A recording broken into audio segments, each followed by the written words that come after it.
It's the year 2030 and Nishino Mizuho is having the worst birthday of her life when she receives an email from her boss. The message asks her to finish a project by the year's end, which leads her to reflect on her own past. She sees some high school students nearby and she's reminded of her own high school years, realizing that at that time she didn't fully appreciate how bright and wonderful her youthful experiences were. The scene then throws back to July 1st, 2020, when the world is experiencing the COVID-19 pandemic and a news broadcast announces that it's officially summer and talks about the hot summer temperatures. Mizuho's father prepares a lunch for her and goes to deliver it, only to find a topless boy, Kizuki, in her room. Kizuki and Mizuho are sleeping together on the floor, and although Mizuho reassures her father that Kizuki is just a little brother and is topless because she asked him to pose for her manga drawing, her father expresses concern about them staying up late together and sleeping together like kids. Kizuki leaves and thanks Mizuho's father for letting him stay over, and Mizuho's father jokes around that he would love to hear that from him yesterday rather than that morning. Mizuho then realizes that her father seems to have forgotten that it's her birthday. Then she shares that she has grown up with 4 childhood friends in her residential neighborhood in Koigahama Highland, and they have known each other for over 10 years. Mizuho is now heading to school and greets her 4 childhood friends who are waiting for her outside their house. One teases her for being late, but Mizuho responds that getting ready takes time. Having grown up together, she reflects on the deep bond they share. They can't keep secrets from each other and are so close that they're practically like siblings. They are now in their 2nd year of high school. At the station, one of Mizuho's friends, Shubo, jokes about her not wearing makeup and teases her about hiding behind her in her glasses. Another friend, Eru, agrees and suggests she should put more effort into her appearance. Mizuho playfully ignores their comments. Shubo guesses she stayed up late working on her manga, which Mizuho admits is true. The last friend, Shin, who is the bookworm in the group, suggests differently and encourages her to focus on studying instead so that Mizuho won't come to him when they have exams. Retorting his words, Mizuho said that there are more important things in life than academics like love and friendship. On the train, Mizuho's friends continue their usual teasing. Shugo and Shin are focused on encouraging Mizuho to study. But Mizuho notices Kizuki's backpack is open and points it out, thinking that despite his tall height, he's still the youngest in their group. Later, the group asks Kizuki about his upcoming swimming practice, and Eru teases Mizuho, suggesting she'll be watching Saito practice. Mizuho chases after him, not understanding the joke, while Shubo comments on their lively energy in the morning. After school, Mizuho is disappointed to have cleaning duty, and she seems too late to watch the swimming practice because a lot of girls are already there. A lot of girls are cheering and excited to see Kizuki when one accidentally bumps her face, resulting in her glasses falling and breaking. Mizuho then overhears that Saito is absent and that there are rumors of him quitting the team due to the cancellation of national competitions. Feeling disappointed, Mizuho walks home alone, but she unexpectedly bumps into Saito. Mizuho calls him and Saito recognizes her. They sit together at the bus stop and Saito shares his frustration about everything being canceled, including classes, trips, and events including the swimming competition, just because of the COVID-19 pandemic. Saito questions the meaning of all this hard work just to end up in that situation. Mizuho shyly confesses that she enjoyed watching Saito having fun swimming and had planned to confess her feelings at the final meet, but now apologizes for her feelings. She then says that despite what her feelings are, Saito should swim for his own sake, and Mizuho wants to see him enjoying what he loves doing. Saito coldly rejects her words, saying Mizuho is an outsider and would not understand what he feels about swimming. He rides the bus, leaving Mizuho to reflect on the end of her unrequited, one-sided love. She then calls that day her worst birthday ever. The scene shifts to Kizuki, who is still practicing swimming late at night despite the uncertainty of upcoming competitions. Saito then shows up and questions how Kizuki can stay so determined despite the uncertain situation.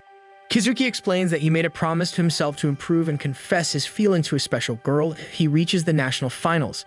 Feeling impressed and moved by Kizuki's determination, Saito decides to start practicing again as well. Saito then tells Kizuki that Mizuho had asked him to swim for his own sake and that she wanted to see him swim.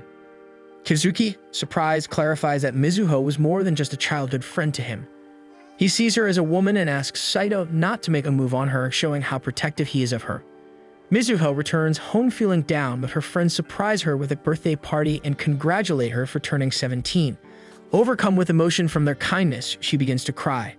Her friends tease her a bit, but Mizuho thanks them, explaining that her tears are from happiness. Eru takes a photo of her crying and tells them that since there is no fireworks festival this year because it was canceled, they should capture the moment with pictures. As Mizuho prepares to make a wish before blowing out the candles, Kizuki asks her if she had been crying earlier before she got home. He says that he notices it even though she's wearing glasses. Kizuki then blows out the candles and says sincerely that he wishes he could be Mizuho's boyfriend. During their meal, Shubo teasingly asks Mizuho what she was doing alone with Kizuki a while ago. Mizuho is taken aback and Eru joins the teasing, saying that Kizuki was probably proposing to get married to Mizuho, referencing Shubo's past behavior of asking Mizuho to marry him when they were in elementary school, to which Shubo humorously admits it was just a childish phase before he knew that there were other girls in the world aside from Mizuho. Shubo then playfully hits Eru, and they joke around while Shin asks them to eat quietly. Later, Shin notices Mizuho has cream on her face and is about to wipe it, but Kizuki steps in and gently wipes it off, calling her childish, to which Mizuho responds with a playful remark. But Shin looks surprised and caught off guard by Kizuki's actions. The next day, Mizuho's friends are surprised when they see Mizuho wearing contact lenses instead of her usual glasses, prompting teasing remarks from the boys. Eru comments that the contacts look better than her nerdy glasses, which annoys Mizuho. Shin can't stop looking at Mizuho, and when he realizes his action, he jokingly calls her stupid no matter what she does, causing everyone to laugh. Kizuki unexpectedly compliments Mizuho, saying she looks really cute, leaving the group surprised. At school, Mizuho is frustrated by Kizuki's comment, thinking he's just mocking her and drawing the conclusion that he's just trying to cheer her up because of her crying on her birthday. Later, Kizuki suddenly holds her hand and helps her erase the part of the board she can't reach and casually invites her to grab lunch after, which adds to her confusion about Kizuki's intentions toward her. At the cafeteria, Kizuki is getting attention from everyone because of feeding Eru broccoli even though he doesn't like it himself, and Shin jokingly teases him for doing so. Meanwhile, Mizuho is sitting behind them having lunch with her friend Chika, when Chika asks why she isn't with her usual group. Mizuho explains she wants to spend time with her. However, another girl approaches Mizuho to ask her to deliver a gift to Kizuki. Mizuho is confused and questions why the girl doesn't give it to him herself. The girl shyly admits she gets nervous around Kizuki, which makes Mizuho reflect on why Kizuki seems so popular despite his past, where he was known to be sickly and often missed school due to asthma. Mizuho thinks about Kizuki in a different light, recalling how he was dumb and always a crybaby when they were younger. Mizuho used to share her manga works with Kizuki, who excitedly read them and praised her, calling her a genius and saying that Mizuho would be a manga artist when they grew up. Going back to the story, Mizuho tried showing it to a manga editor, who critiqued it and called it average, suggesting she try writing a school romance based on her own experiences. However, Mizuho hesitated, saying that she lacked the personal experience to do so and believed her life wasn't as exciting as it may seem. After talking to the editor, Eru excitedly showed Mizuho some makeup given to her by the editors and said that he'd give one to her. Having drinks in a cafe, Mizuho then told Eru what happened, and Eru encouraged her to try drawing something new and take her mind off things. Mizuho wondered if people really experience thrilling moments every day, as her only dream was to watch fireworks with her crush, but it was cancelled due to the pandemic. She then remembered the gift, which was meant for Kizuki, and Eru asked her if she wasn't bothered at all by the girls flocking to Kizuki. Mizuho then answered why she would feel like that when he was the youngest in their group. Eru then told her that it was completely okay for her to deliver the gift to Kizuki. Mizuho then went to Kizuki to deliver the gift, who was still in the pool practicing swimming. Kizuki was so happy when Mizuho gave the gift, thinking that it was Mizuho who made it. She then explained, telling him that it was from the girls in their class and she was just asked to deliver it. Kizuki was disappointed and asked Mizuho to give the gift back, leaving Mizuho confused and hurt as she had made an effort to go there. As Kizuki left, Mizuho stopped him and Kizuki questioned whether it bothered her or not if he accepted the gift from other girls. She answered straightforwardly that it didn't bother her at all, and then she was about to go home when Kizuki grabbed her hand. Kizuki told her not to leave him yet, just like how he used to when they were younger. Mizuho reflected on how Kizuki was clearly younger and weaker than her. Mizuho grabbed back her hand, telling Kizuki it hurt. Kizuki persisted, and Mizuho was pushed back to the wall and ended up turning on one of the showers. Kizuki leaned in closer to the wall to cover Mizuho from getting wet and hurtfully asked Mizuho if she had ever seen him as a man. Under her breath, Mizuho straightforwardly answered no. Kizuki then reached for her ears, saying he was confident he could change her thoughts and make sure that she would fall for him. Kizuki then grabbed Mizuho's cheeks and kissed her under the shower. Back to the present, adult Mizuho is working as a manga editor. At her office, she talks with Kawaguchi, a young manga artist. Feeling defeated, Kawaguchi reveals that her manga has been cancelled. She wonders if she should give up on being a manga artist entirely. Mizuho, feeling responsible as her editor, reassures her that they can try again. Offering a new theme for her next story, She suggests ideas about youth and love. Kawaguchi, still discouraged, expresses her doubts, saying she lacks personal experience with such sparkling themes. Trying to encourage her, Mizuho reminds her that she's still young and likely living an exciting life full of inspiration. This conversation stirs up a memory for Mizuho. She recalls a similar moment from her own past, where she sat with her editor in the same scenario as Kawaguchi, disheartened after her manga was canceled. Back then, her editor also advised her to write about youth and love, and Mizuho answered the same way as Kawaguchi. She said that she lacks the experience for that theme, without knowing that those moments are so colorful, and she will miss them as an adult. Reflecting on this, Mizuho realizes how much she sees herself in Kawaguchi, recognizing the cycle of guidance and growth in her work as an editor. The scene shifts to the past and high school classroom, where Kazuki chats with a classmate. The classmate complains about failing a recent quiz and turns to Kazuki to ask how he did. Casually admitting he also performed poorly, Kazuki jokes that only Shin, the group's bookworm, can manage surprise quizzes. The classmate laughs in agreement. Meanwhile, Mizuho watches this interaction from the classroom window, lost in thought. Her mind drifts to a memory of Kazuki. She recalls their last awkward encounter in the shower room, where Kazuki confidently told her she would eventually fall in love with him. Caught off guard back then, Mizuho questioned his bold claim. To her surprise, Kazuki kissed her, leaving her stunned and reflective about their relationship. Because of this encounter and their childhood friendship, Mizuho feels awkward around Kazuki and tries to avoid him. When he notices her watching, she quickly walks away. Later, near the classroom door, Mizuho stands in the way as Shin passes by.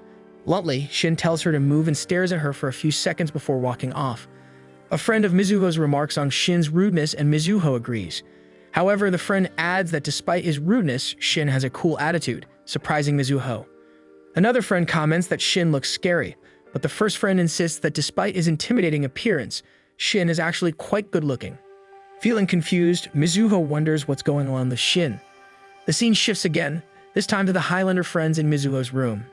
Eru listens to music on his headphones, Shugo reads manga, and Shin helps Mizuho with her homework. Feeling overwhelmed by the difficulty of the work, Mizuho reflects on how hard it is. Shin leans close to her face, holding it briefly as he examines her. Pausing for a moment, he jokingly points out the wrinkles on her forehead, teasing her about how serious she looks. This leads to a brief exchange where Mizuho snaps at him, calling out his rude behavior from earlier at school. She mentions how Shin is known for his good looks but also for his bad reputation due to his attitude. Shin, unbothered, explains that the reason he acts rude is that he feels embarrassed for people to think he's close to Mizuho, who struggles academically and has to retake a test. Calling her a fool, he suggests they meet at the library the next day to review her studies. Mizuho, irritated by his attitude, finds him annoying. Just as their faces get too close during the conversation, Kazuki enters the room, placing a juice bottle between them. Offering the drink to Shin, Kazuki shifts the conversation. Mizuho, trying to avoid further interaction with Kazuki, asks Shin for help with her homework. Kazuki, however, jokingly remarks on how they still aren't done studying. Annoyed, Mizuho tells Kazuki to find something else to do, even suggesting he fold the laundry in the living room. Kazuki leaves and Shugo laughs at his misfortune. Suddenly realizing something, Mizuho rushes after Kazuki, which surprises everyone. Unexpectedly, Mizuho finds Kazuki in the living room folding her clothes. Embarrassed, she sees him holding one of her underwear and demands he return it.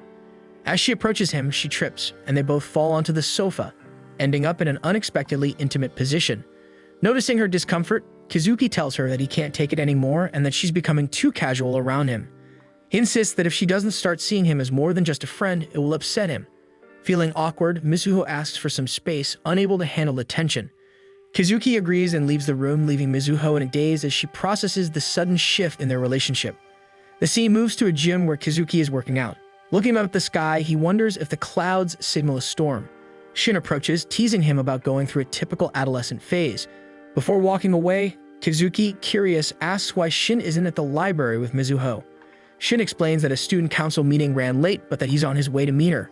Meanwhile, Mizuho studies alone in the library, growing frustrated with Shin's delay. She receives a message from him explaining that the heavy rain forced him to leave early and head home. Nervous about the storm, Mizuho decides to pack up and leave. As she runs through the downpour, memories of a painful childhood moment resurface, her father leaving her during a storm and trusting her to Kazuki and his mom. Overcome with emotion, Mizuho struggles to keep herself together as the memories flood back. The story shifts to the present, where Shin is still searching for Mizuho in the library. The narrative transitions to a flashback of a younger Kazuki reassuring Mizuho, telling her everything will be okay. In her mind, Mizuho wishes for her mother's well-being. Back in the present, Mizuho, frightened by the storm and thunder, hides under a bicycle stand, feeling lost and calling for help.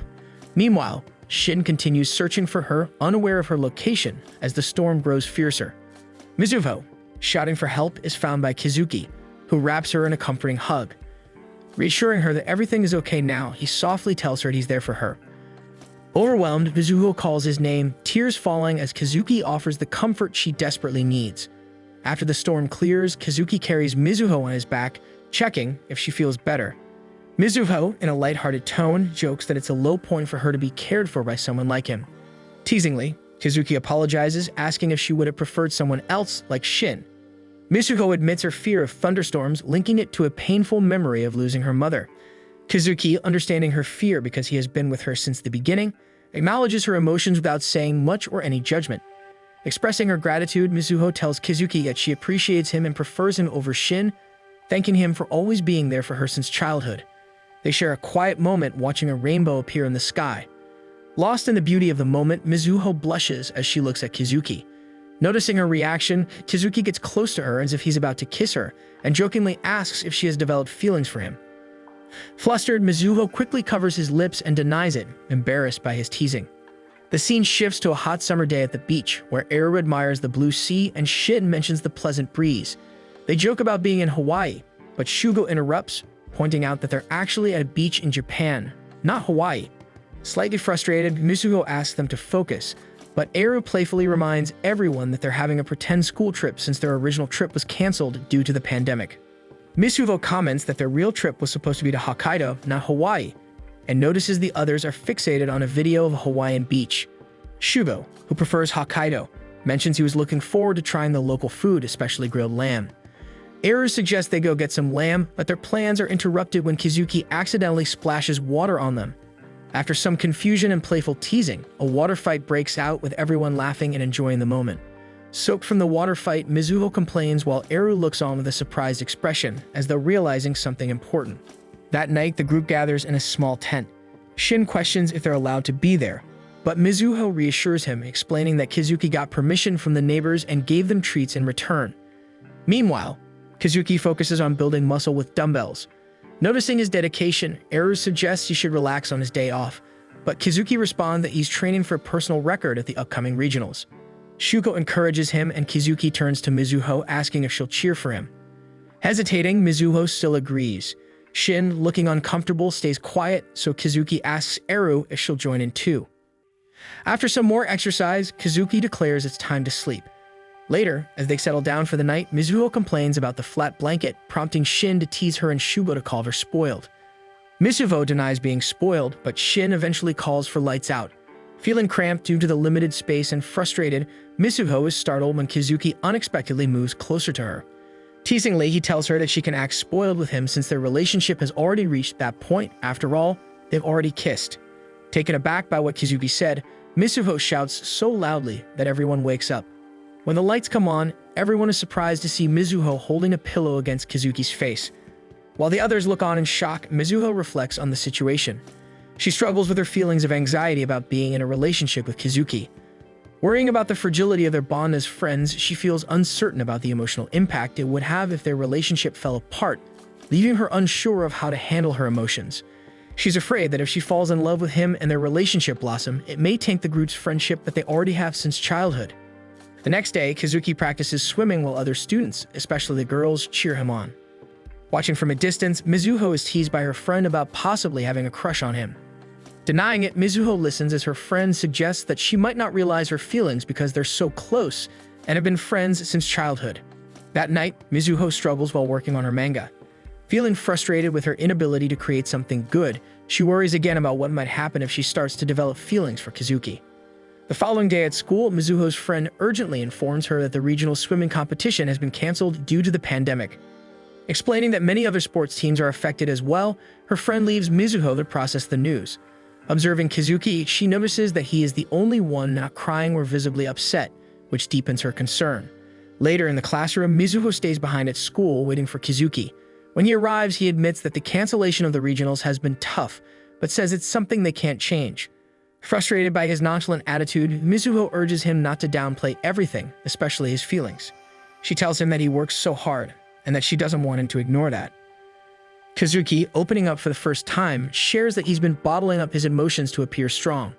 Crying in a rare moment of vulnerability, he hugs Mizuho and tells her not to say such kind things to him. Feeling conflicted, Mizuho comforts Kazuki and hugs him back. As they embrace, Kazuki assures her that he'll keep working hard and asks her to continue supporting him. Deep down, though, and even if she's comforting Kazuki, Mizuho decides that she can't let herself fall in love with her childhood best friend. Mizuho is talking to her friend Chika about Kawaguchi, and Mizuho realizes she's repeating the advice her old editor once gave her. Reflecting on her conversation with Kawaguchi, Mizuho admits she could have phrased things better but still feels Kawaguchi doesn't fully understand the situation. Chika, more skeptical, laughs at how Mizuho's response mirrors her old self, pointing out that meddling won't make Kawaguchi like her. Still determined to help, Mizuho asks if there's really nothing she can do. Chika suggests that the best course of action is to simply watch over Kawaguchi and wait for her to realize things on her own.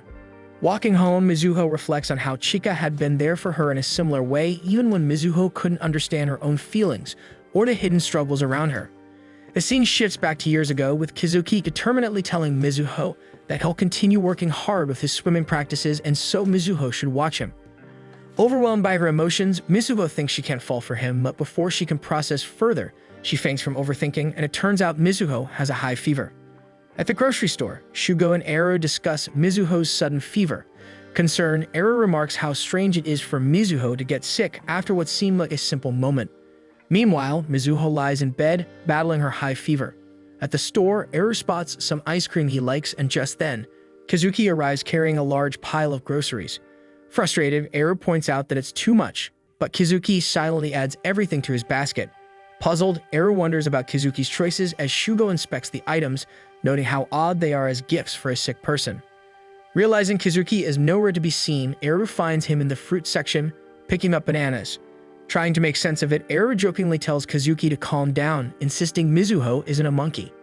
As the group leaves the store, they are confronted by Eru's old group of friends, which makes Eru uncomfortable. The friend teases Eru for his more polished appearance and questions if he's behaving well. Shugo urges Eru to ignore them, while Kazuki tells Eru they should leave. Eru thanked Kazuki and Shugo for protecting him, but he said that he was fine. But Eru's old friend continues expressing hurt over being abandoned and accusing Eru of tossing them aside like trash. Responding as cold as ever, and contrary to his usual jolly and loud personality, Eru acknowledges he's doing well and leaves without further discussion, indicating a mysterious rift he has with his old group of friends. Eru's old friends did not budge after that and let them leave. Standing on the bridge, Eru shouted loudly and angrily into the wind, questioning if it was possible to escape one's past. Shugo put his arms on Eru's shoulders and jokingly said he won't be able to escape and it's better for him to give up. But later on, Shugo, recalling Eru's wild middle school days of fighting and skipping classes and how he used to leave them to hang out with those bad guys, reminded him that running away wouldn't solve anything. Kazuki, offering a different view, said he admired both the rebellious Eru from the past and the person he was now, saying he turned out so cool now and back then. Touched with Kazuki's words and overcome with emotion, Eru hugged Kazuki and admitted he liked him too. Shugo, breaking the tension with humor, playfully demanded attention and that Eru should hug him too, lightening the mood. But the two ignored him and said they could share an ice cream on the way home. At home, Mizuho, still recovering from her fever, lies quietly in bed. Shin, harboring unspoken feelings for her, sits nearby watching over her as she sleeps. Observing her peaceful face, he gently places a hand on her forehead, noticing with relief that her fever has gone down.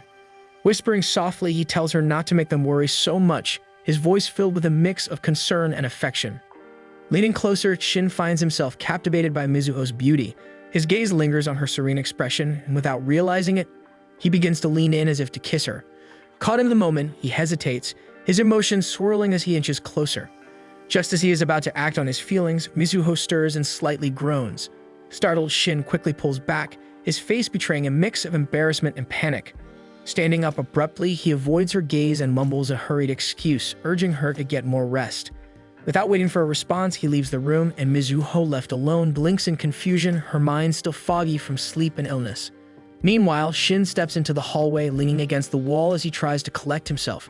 Reflecting on his impulsive actions, he questions what he was about to do and why he couldn't control his emotions. The next morning, Mizuho felt much better. Stepping out onto her balcony, she was surprised to see Shin waiting for her below. Smiling at the unexpected gesture, the two later took a walk by the ocean. During their stroll, Mizuho teased Shin about skipping school, her tone playful and light. In response, he surprised her by offering sandwiches from a local shop, which she absolutely liked. Sharing the simple treat, they enjoyed a light-hearted moment together, the sound of the waves providing a soothing backdrop. Hiding his feelings for Mizuho, Shin angrily asked Mizuho why couldn't she eat like a lady, which Mizuho just ignored. Enjoying their meal, Mizo, feeling energized, runs toward the water, urging Shin to join her. Though hesitant due to her recent illness, he eventually follows. Walking along the shore, Shin asks about her fever, prompting Mizuho to admit her confusion about her emotions. Revealing she doesn't think she's suited for romance, she laughs nervously. Shin, teasing her, suggests she should try it for herself, pulling her into a playful hug to demonstrate. Shin told her that if she hugged someone and her heart raced, that's when she would know that she loved that guy. Flustered and embarrassed, Mizuho tells Shin she can't breathe and suddenly pushes him away. Realizing he may have gone too far, Shin stays amused and tells her that it was a joke and she should not believe it, and Mizuho chases him angrily. At home, Shin washes Mizuho's feet to remove the sand from the beach. Shin attentively checks it, telling her not to move. Mizuho insists she's fine, joking that she can't get any cleaner. Just then, Kazuki arrives, surprised to see Shin already there, not knowing that Shin skipped school to be with Mizuho. Kazuki casually asks what they've been doing, but Shin brushes off the question and leaves. Turning to Mizuho, Kazuki checks on her, asking if her fever has subsided. Feeling a flutter in her chest, Mizuho wonders about the connection between her racing heart and Kazuki's presence. She remembers what Shin told him: if someone makes her heart flatter, it means that she loves that person. Lost in thought, she snaps back when Kazuki calls her name, quickly dismissing her distraction and running off in a hurry. Alone in her room, Mizuho reflects more on Shin's words, staring at her reflection in the mirror. Puzzled by her emotions, she wonders what's happening to her feelings. The scene shifts to the group taking a fun photo together on a vacation. Eru, excited, calls it a moment to remember their summer. Mizuho thanks the cameraman as everyone admires the picture. Commenting on how great they look, Mizuho teases Shin about showing him the photo. Shugo laughs at their playful exchange while Eru, talking to Kazuki, proudly boasts about styling Mizuho's outfit. Admitting Mizuho's wardrobe lacked variety, Eru claims credit for her makeup and outfit, beaming with pride.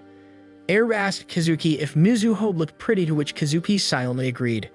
Visiting the aquarium, the group enjoys the vibrant marine life. While exploring, Mizuho gets startled as a large fish swims too close, nearly hitting her.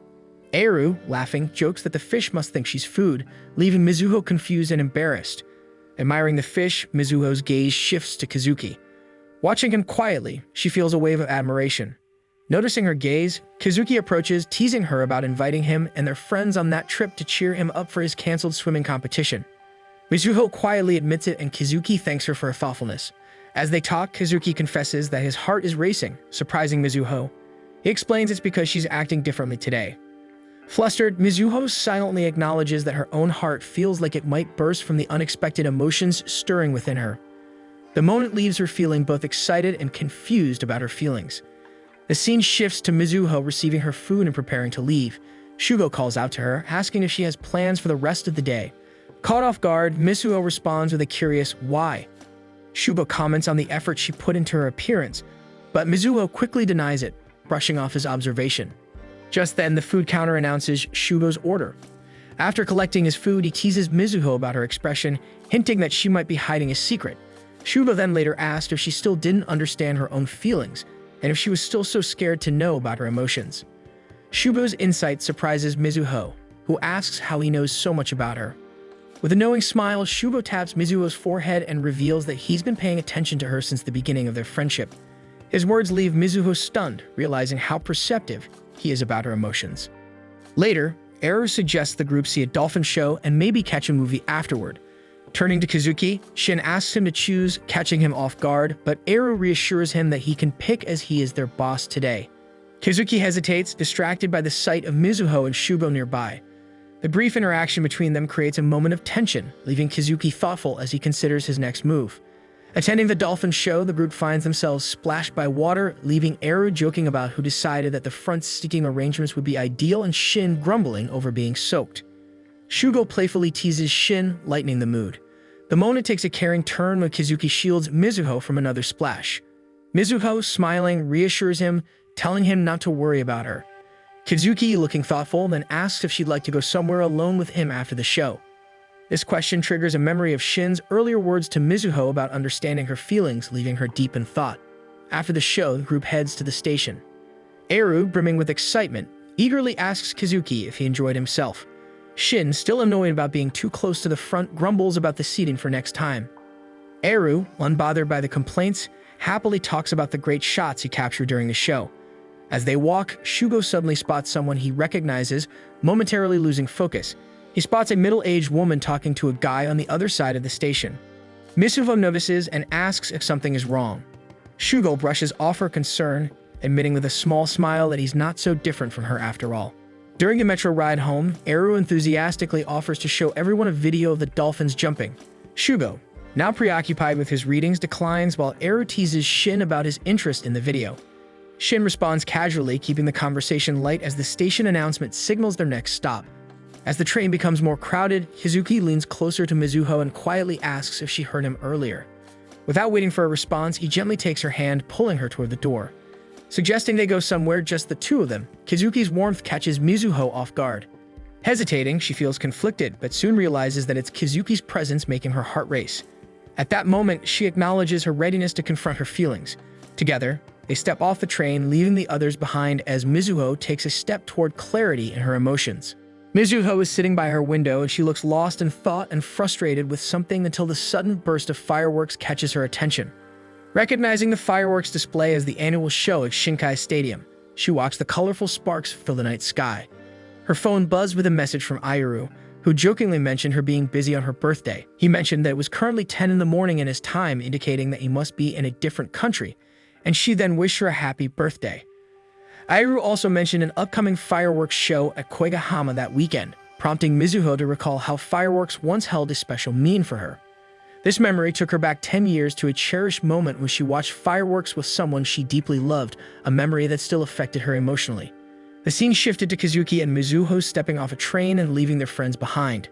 Watching from the moving train, Iru noticed them and commented on Kazuki's behavior, calling it the Kazuki Rebellion, and mentioning how he always kept Mizuho close to him since childhood, while Shin, looking skeptical, questioned why Kazuki was so attached to her.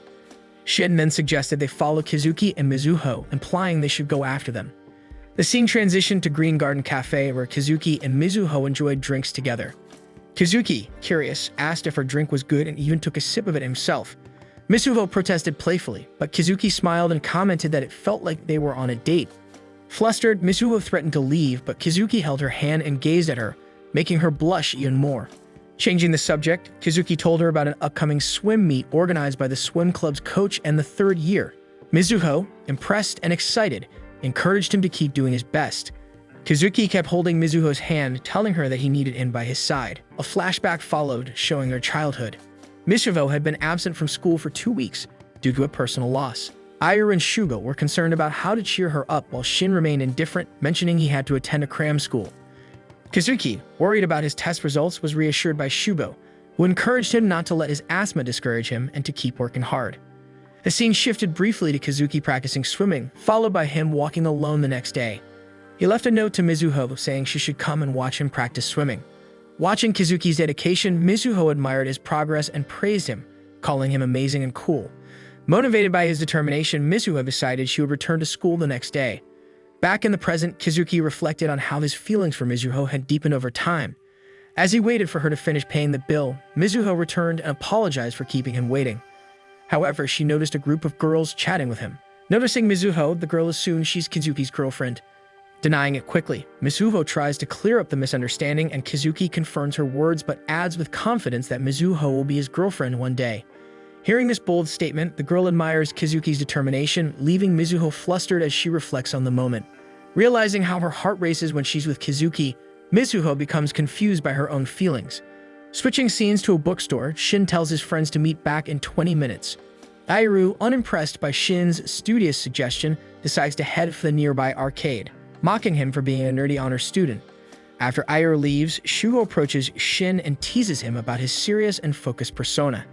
suggesting that Shin's dedication to academics stems from his desire to prevent Mizuho from experiencing the pain she felt related to her sick mother. Shugo guesses that Shin's goal of becoming a doctor is deeply connected to this desire. Playfully remarking that Shin has a cute side, Shugo advises him to stop hiding behind his perfect student image and be more upfront about his desires. Slightly annoyed but thoughtful, Shin reflects on Shugo's advice. The scene shifts to a metro station where Mizuho and Kizuki, waiting for their train, are surprised to see Shin as the train doors open. Teasing them, Shin comments on how Mizuho and Kizuki always seem to do whatever they want, though it's nothing new. As they ride the train, Mizuho reflects on how the day passed quickly, wondering if the summer is just going to end like this. Feeling it's been fun, but sensing that they could have done more, she falls into thoughtful silence. Kizuki, filled with determination, expresses his desire to make the most of the summer, so that when he looks back at 2020, he'll feel good about how he spent it.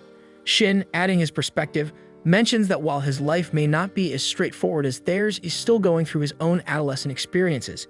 Teasingly, Mizuho asks if he's talking about love, but Shin dismisses her question quickly. Turning to Kizuki to share the moment, Mizuho finds that he has already fallen asleep. A bit later, Mizuho wistfully expresses that she wishes things could stay the same as they were when they were kids. Responding thoughtfully, Shin tells her it's impossible to remain in that innocent, carefree time forever. Expressing his desire to grow up and become an adult who can protect the people he cares about, Shin reveals a deeper side of himself. Understanding his point, Mizuho acknowledges that they can't hold onto their childhood forever, realizing the importance of moving forward. The scene shifts to Seagull Kindergarten, where Mizuho, Shin, Ayuru, and Shugo are helping to create a poster for the upcoming fireworks festival. Sitting on the small press-school chairs, they work diligently, adding colorful designs and creative details to the poster. Admiring their work, Kizuki's mother, who is a teacher in the kindergarten, praises how great it looks.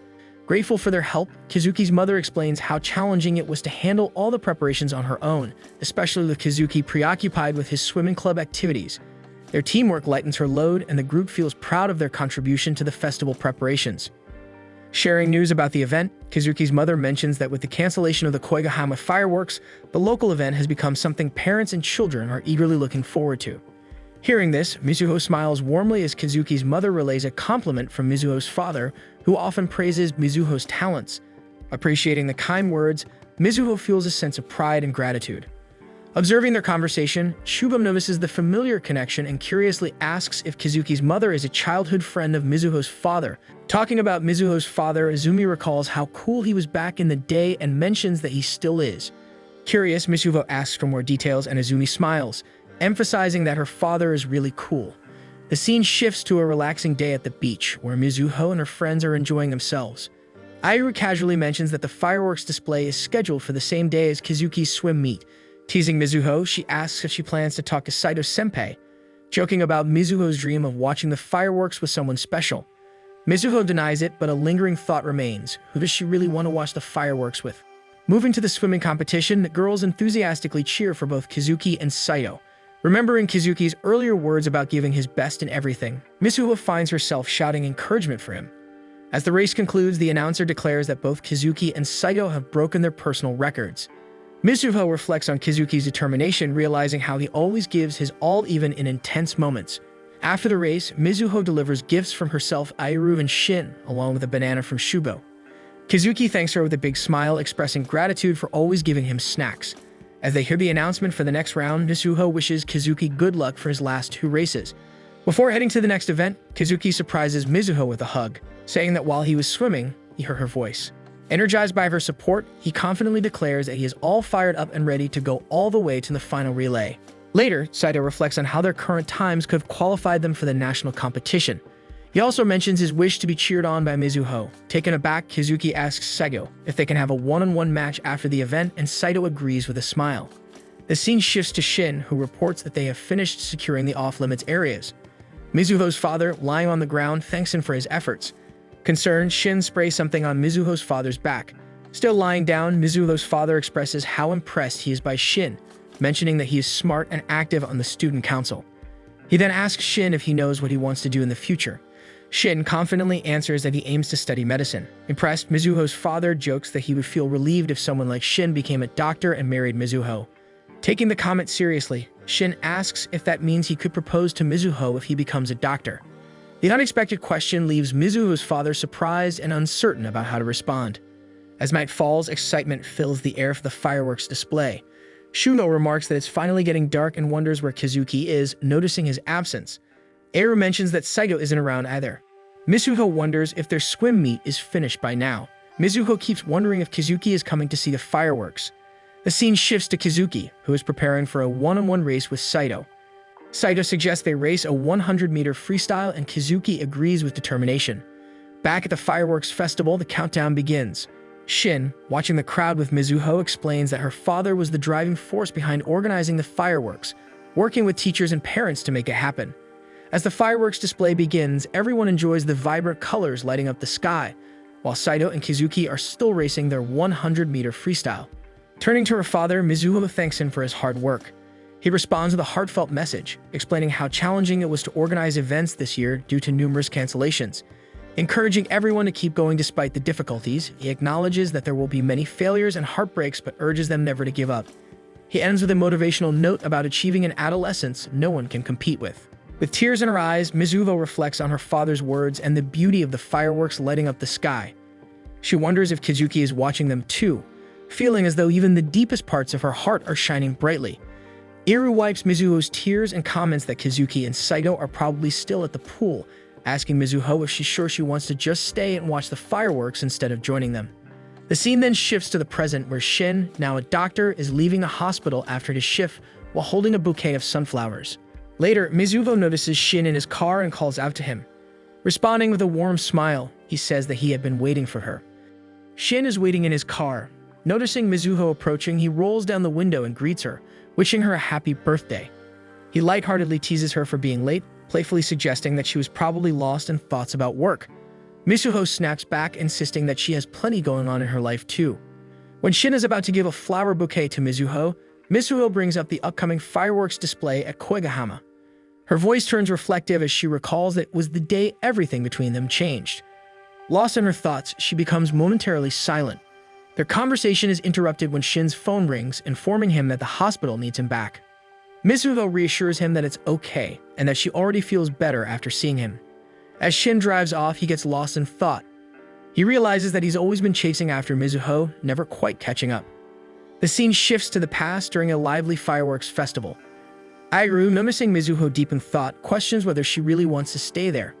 Without responding, Mizuho suddenly makes a decision and dashes off. Watching her departure, Shugo remarks that she's finally making a move, while Eiru comments on how much of a handful Mizuho can be. Running through the bustling festival crowd, Mizuho unexpectedly encounters Saito.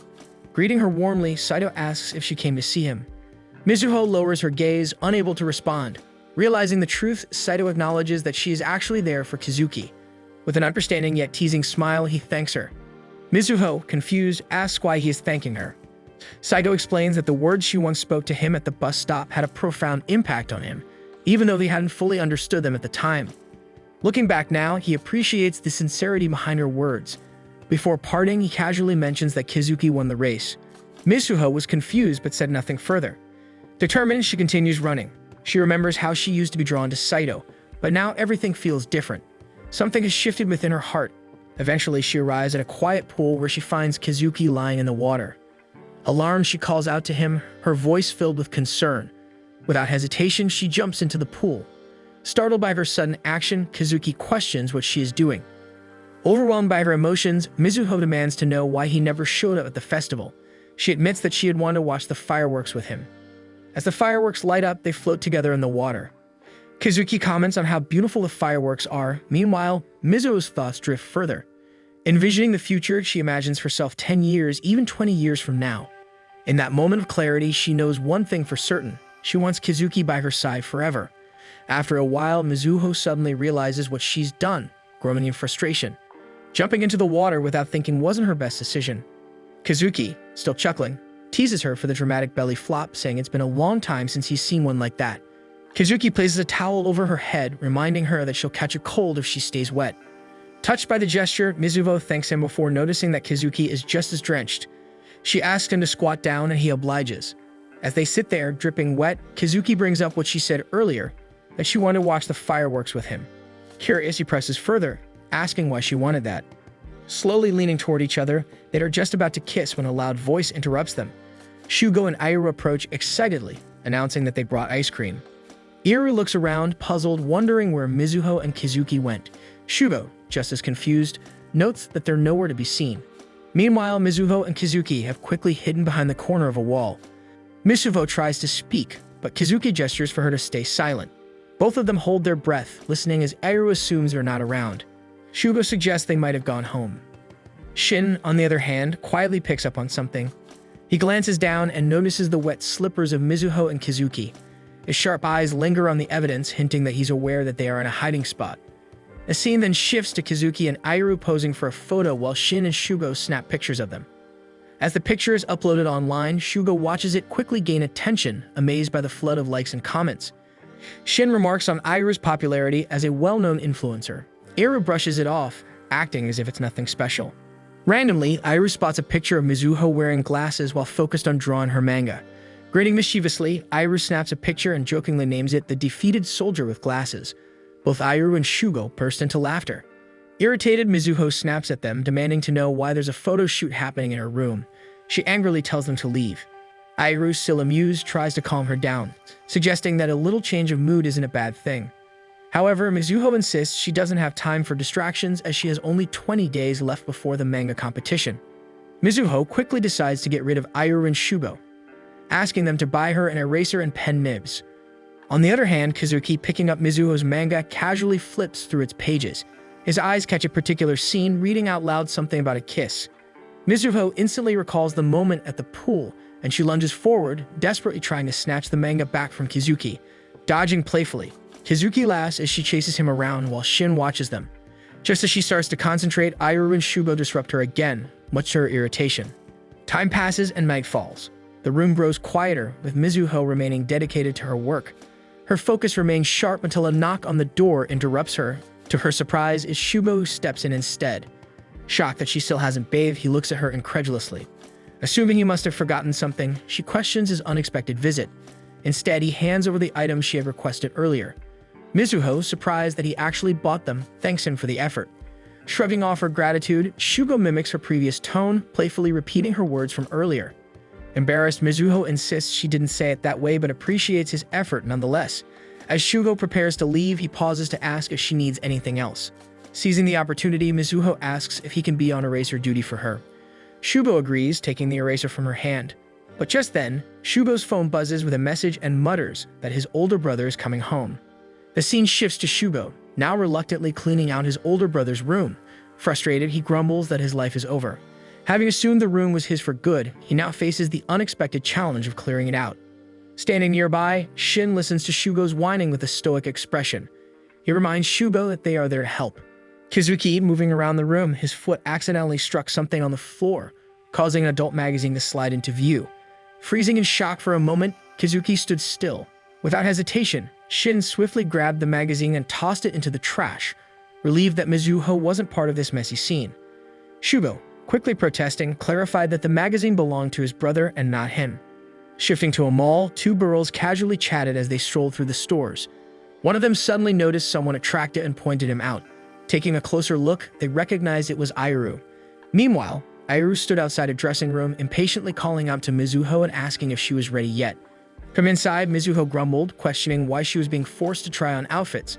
Iru, unfazed by her protests, told her to stop whining and just put the outfit on. Reluctantly stepping out of the dressing room, Mizuho stood awkwardly. Iru was momentarily stunned into silence. Mizuho pressed him to say something, insisting that flowy outfits didn't suit her. However, Iru bluntly disagreed, telling her she looked super cute.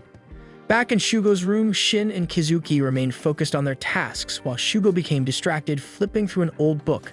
Pausing on a particular page, he reminisced about Naomi from class 6-3, recalling how he once kissed her in the schoolyard. Annoyed by Shugo's distractions, Shin sternly told him to stop rambling and be useful.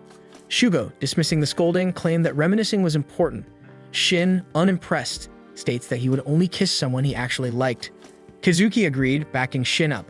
Sighing dramatically, Shugo remarked that popular guys like Shin and Kizuki just thought differently.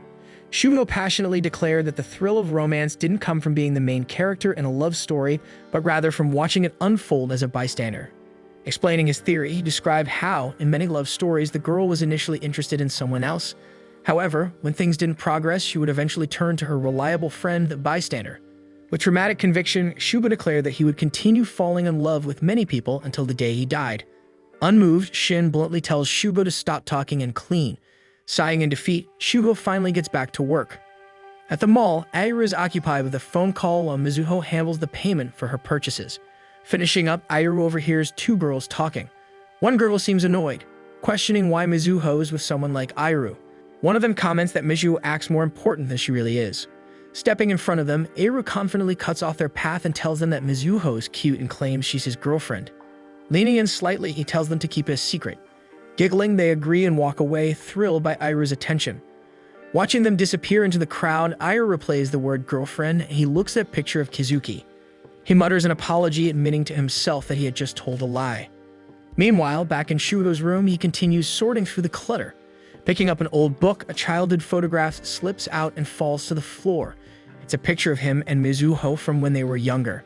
Shugo stares at it for a moment before quickly picking it up and hiding it, his expression unreadable. Kizuki, still thinking about their earlier conversation, suddenly asks Shugo if there was ever someone he truly fell in love with. Hearing the question, Shugo answers that he's into older women at the moment. Kizuki watches him skeptically but chooses not to press further.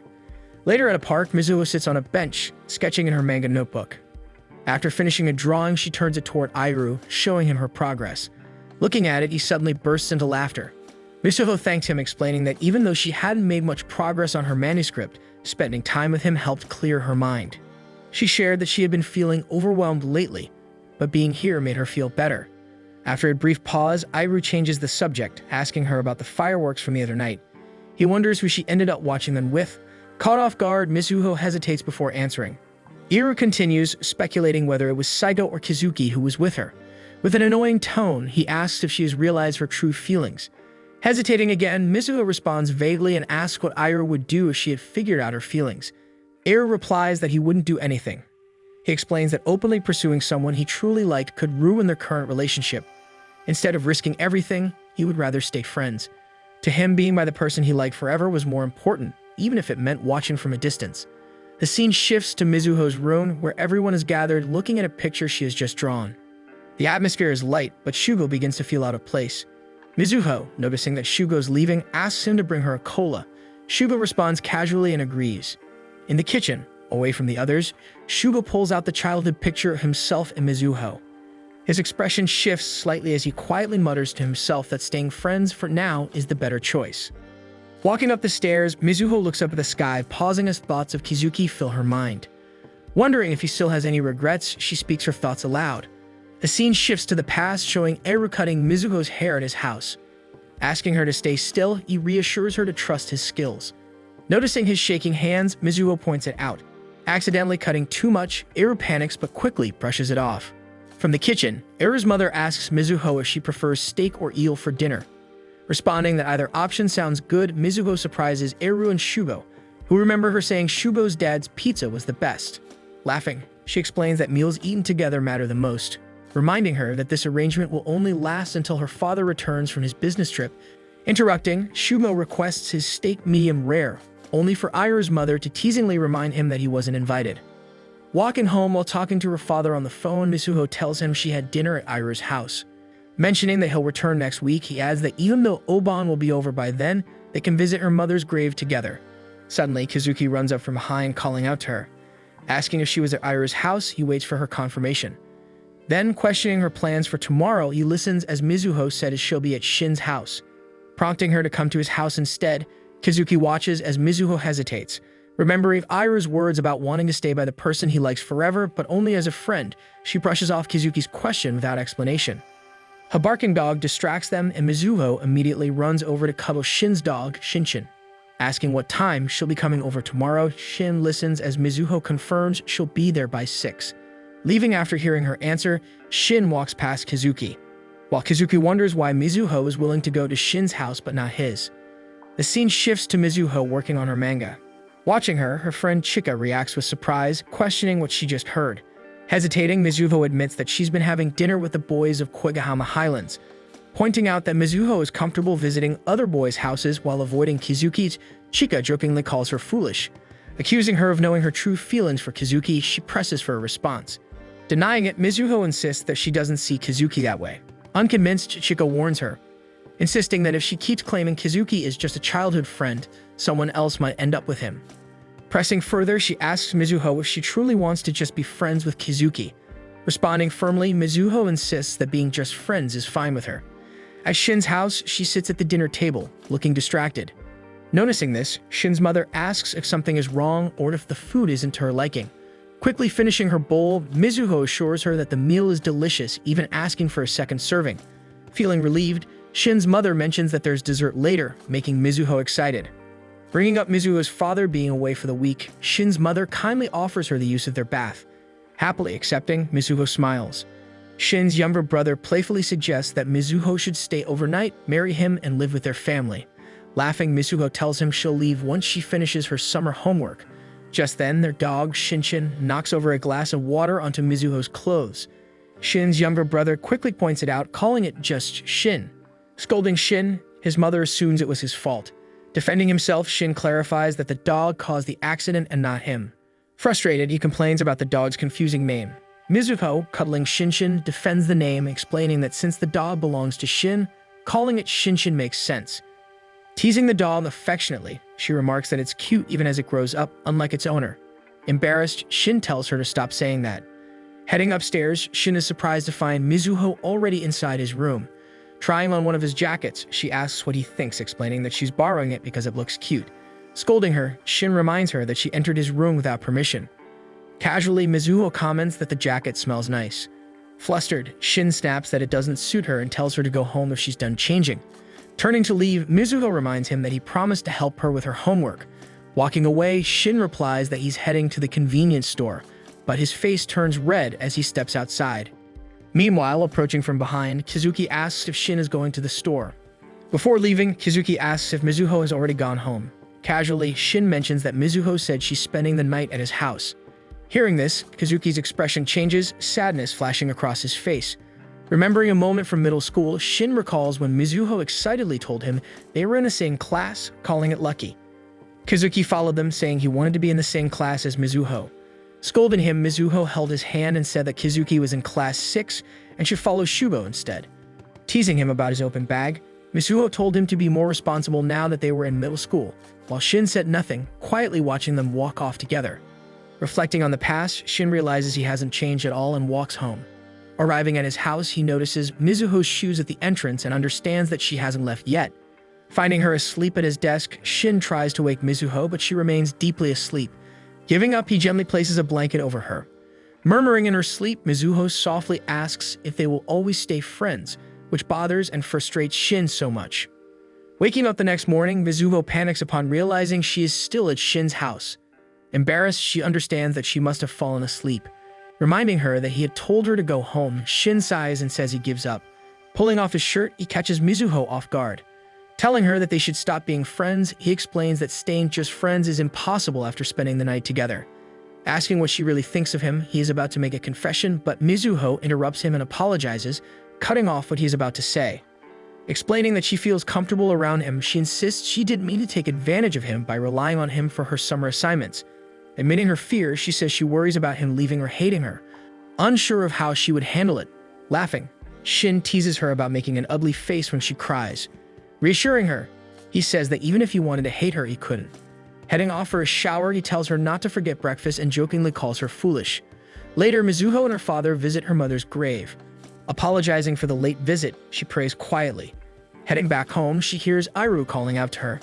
Mentioning that Shin's mother wants them to wear yukata on the last day of summer, he invites her along. That night, the group walks along the beach together. Thanking Shin for lending her his jacket, Mizuho happily says she will wash it and return it. Watching the exchange, Kazuki feels jealous.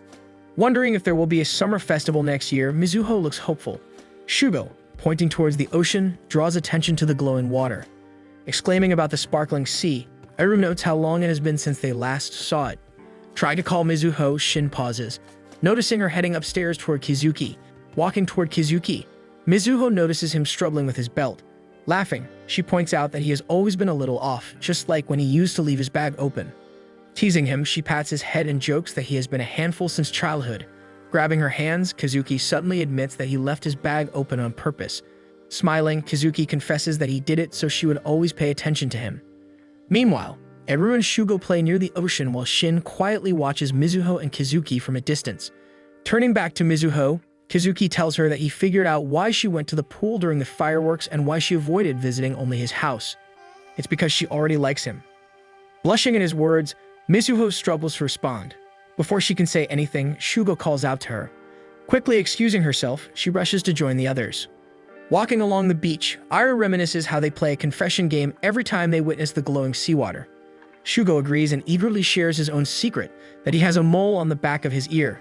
Claiming that it gives him a sexy and dangerous vibe, he waits for their reactions. Instead of agreement, everyone looks at him in confusion. When it's Shin's turn, he hesitates before admitting that he missed watching the summer special 24 Hours with Fluffy Wuffy Kitty Cat when Mizuho stayed the night at his house. Now it's Mizuho's turn to share. Smiling, Mizuho then decides to reveal something more personal.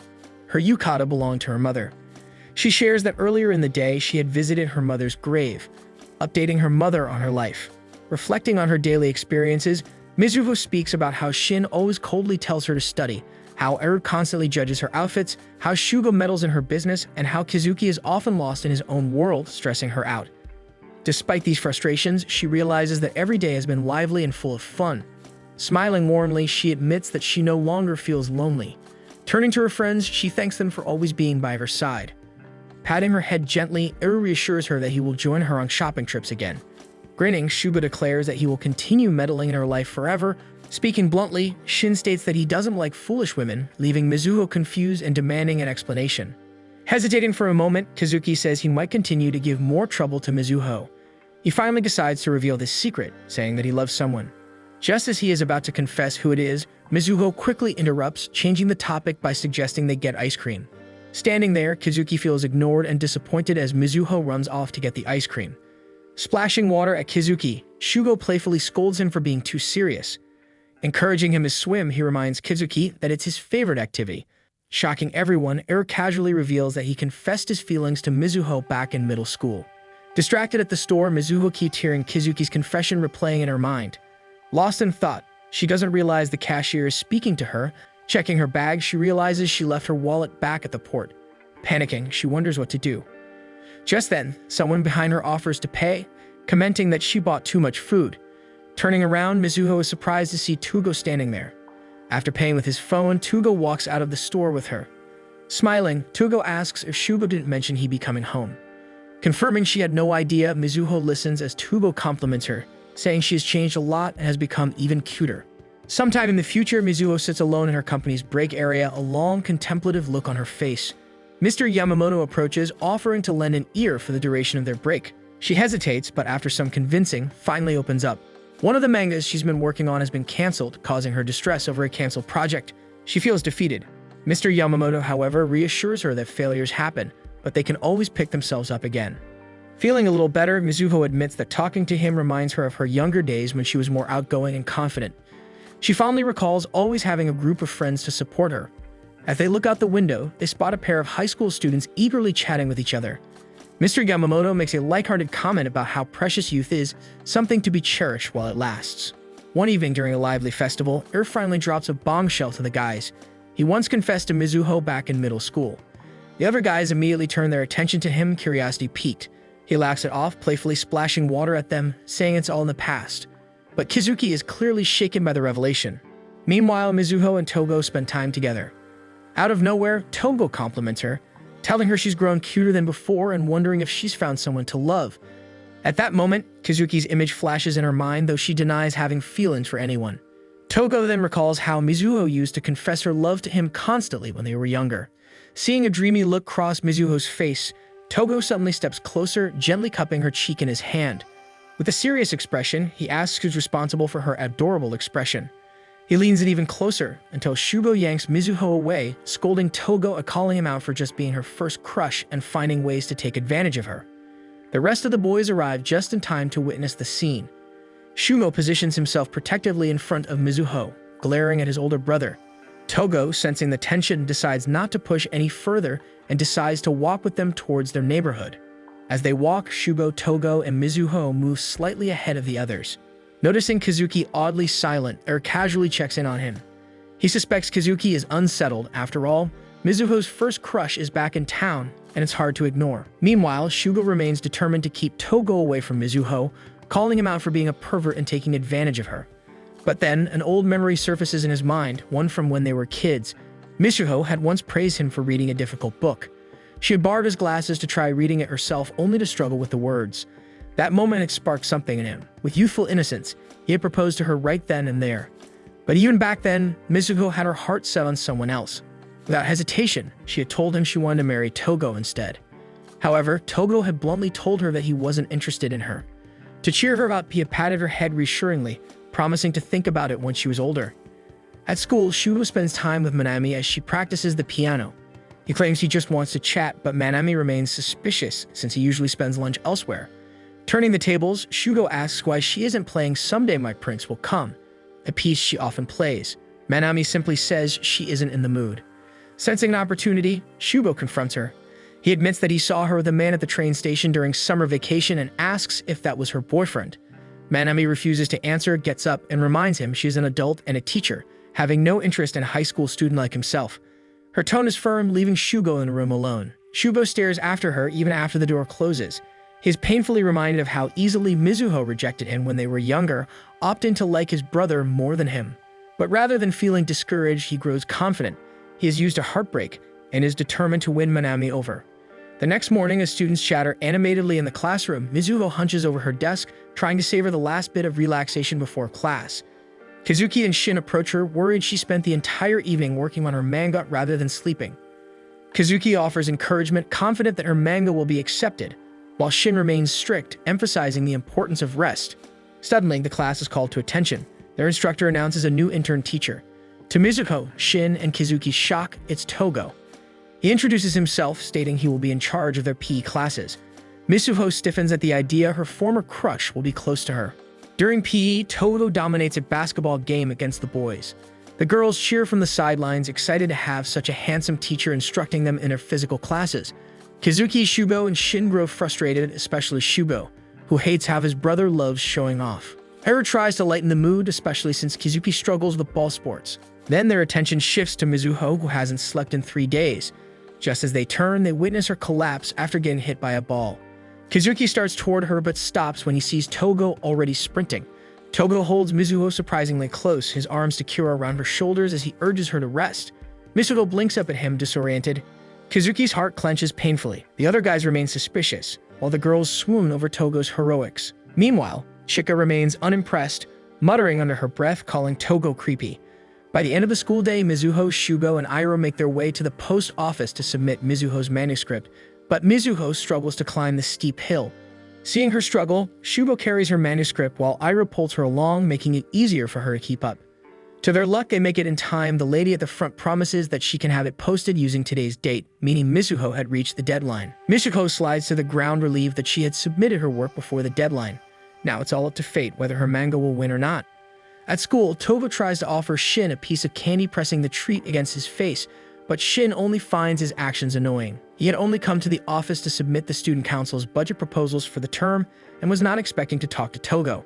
However, one of the teachers informs him that a large portion of the budget needs to be transferred to next year, as the school has decided not to hold a festival this year due to the pandemic. Suddenly, Shin's heart begins to shatter, but outwardly, he maintains a blank expression.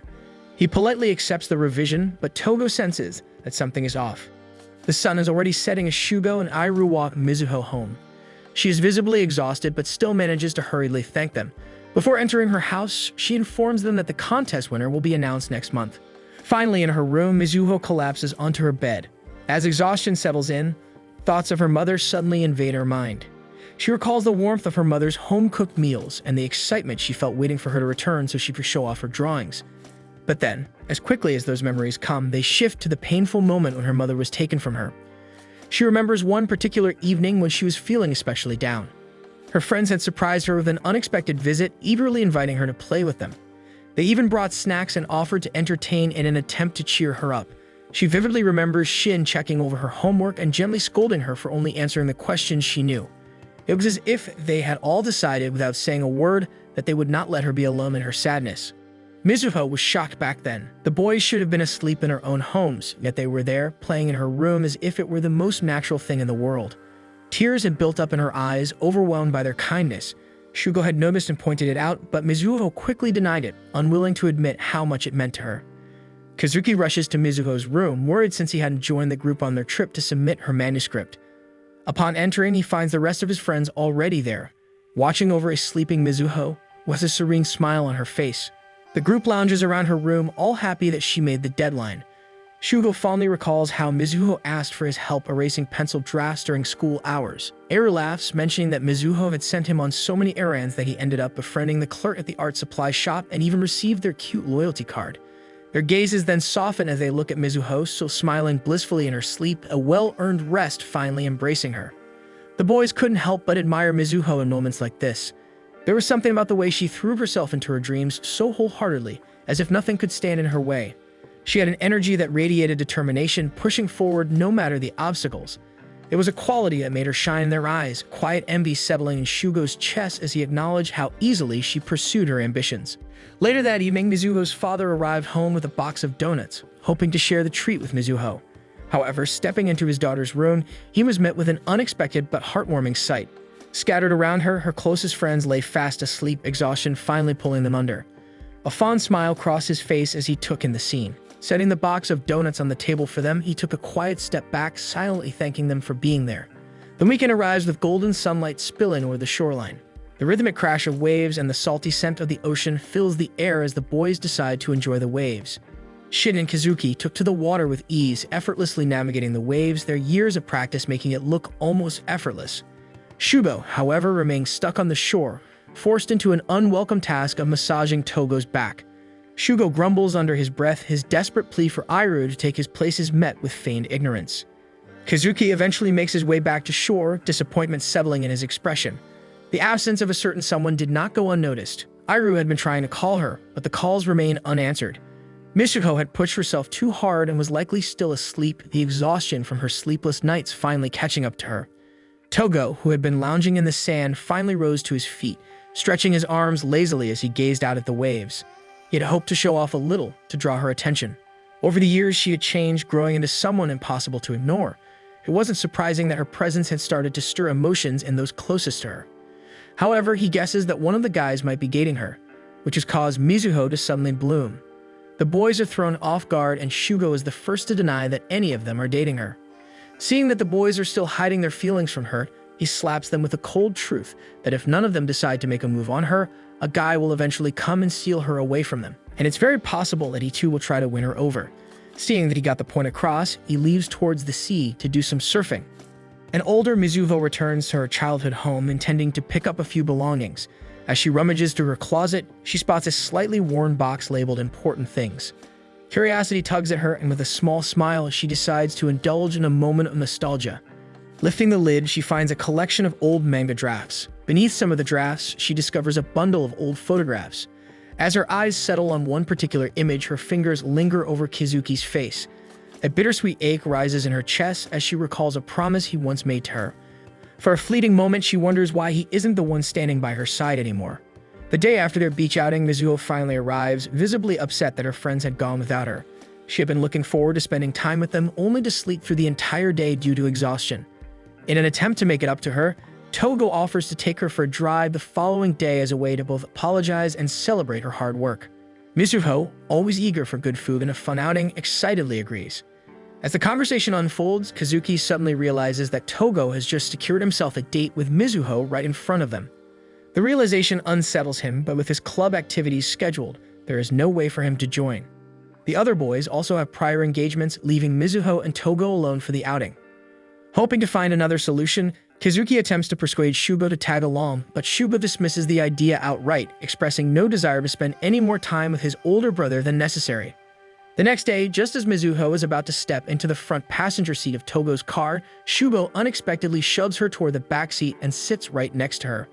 In the end, he had begrudgingly decided to join them, not just because the others were concerned about Mizuho being alone with Togo, but also because the idea of his brother spending time alone with her didn't sit right with him.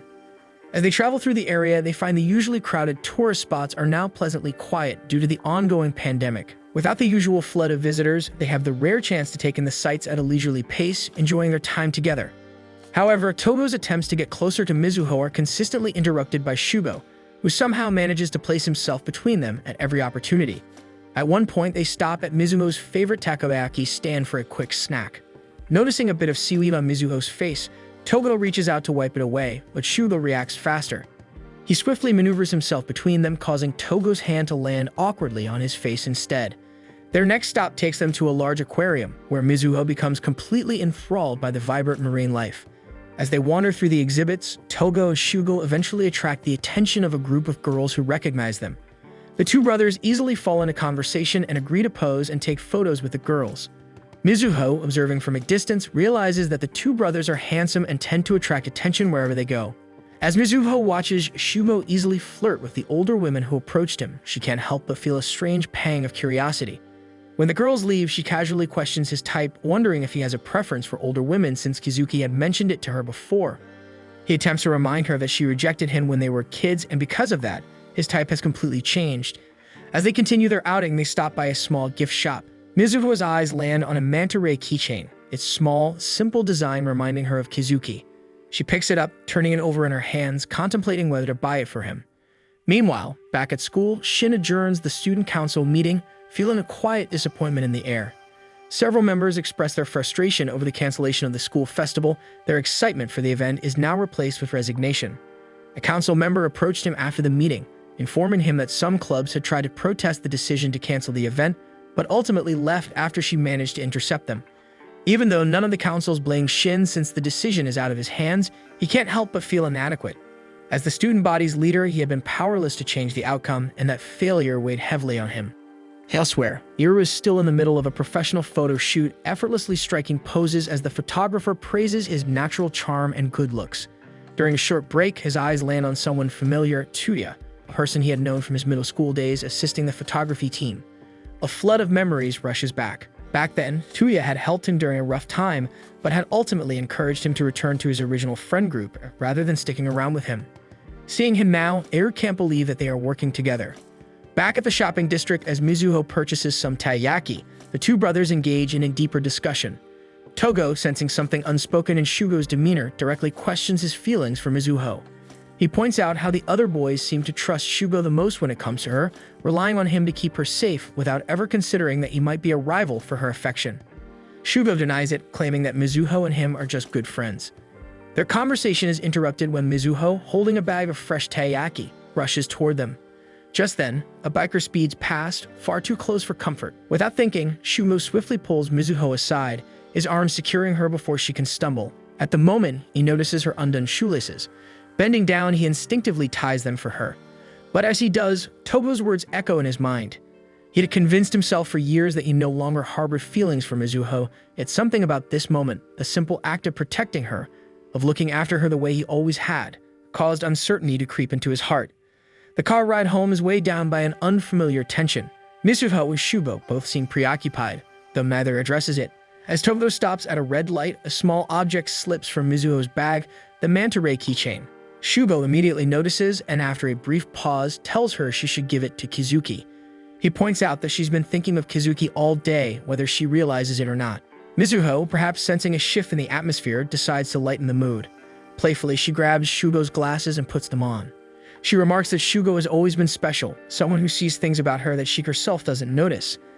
She expresses her gratitude, admitting that Shugo is always looking after her, even in ways she doesn't fully understand. Suddenly overwhelmed, Shugo quickly demands that the car stop. Flustered, he grabs his glasses back, his face warm from embarrassment. He moves to the front passenger seat, putting as much distance between himself and Mizuho as possible. He can't afford for her to catch on his resurfacing feelings. Tobito glances at his brother knowingly but says nothing, simply continuing their journey home. The next day at school, Shugo finds himself begrudgingly delivering a stack of documents to the staff room on behalf of his brother. He grumbles about how Tobito could have easily asked another student, maybe even Kizuki, but as always, his older brother had a way of roping him into his errands. As Shugo voices his displeasure over Togo's bullying, Minami, one of the teachers, had been observing them and suddenly remarks on how close the two brothers seem, commenting on how alike they are. Tobito merely smiles, unbothered by the comparison, but Shugo bristles at the statement. To him, being compared to Tobo feels more like an insult than a compliment, especially since his brother is a known flirt and show-off. Then, out of nowhere, Minami drops a comment that catches both brothers off guard. She turns to Togo and casually remarks that Shugo had been using her as an excuse, pretending to like her, as a cover-up for his true feelings for someone else. Before Shugo can react, tells him that if he keeps running away from his real emotions out of fear of getting hurt, he'll only end up regretting it in the future. A heavy silence falls over the room. Togo, for once, says nothing, simply observing his younger brother's reaction. Shugo stands frozen, her words hitting him harder than he expected. Eventually, he excuses himself and walks out. As he makes his way home, Shugo can't shake the question from his mind. How did Minami even guess that he still had feelings for Mizuho? He thought he had been careful, flirting with Minami, acting indifferent whenever guys got close to Mizuho, never showing the slightest hint of jealousy, and yet she had seen through him. Lost in thought, he barely notices when he arrives at the train station, until his eyes land on a familiar figure. Mizuho is standing on the platform, waiting for the train, seemingly lost in her own world. Without hesitation, he approaches her. He immediately asks about the keychain, curious if she had managed to deliver it to Kizuki. Mizuho hesitates, gripping the small trinket in her hands. She quietly admits that she backed out at the last moment, afraid that giving it to Kizuki would silently confirm her feelings for him. Shugo listens, then offers a suggestion of giving it to him himself. This is symbolic, perhaps she can have feelings for him instead of Mizuki if only she would let him keep the keychain. For a moment, her grip tightened around the small present. She then shakes her head, refusing to give him the keychain. She had chosen this gift while thinking of Kizuki, and giving it to someone else now wouldn't feel right. Determined, she decides to run back to school to finally face Kizuki and her feelings. The sun is already low in the sky by the time she arrives. Kizuki is alone by the pool, collecting the dried-up towels left by the swim team members. He doesn't seem to mind the quiet task, taking a moment to admire the setting sun in the distance. Suddenly, movement catches his attention. Mizuho moves around, keeping her face hidden by staying behind the still-hand towels.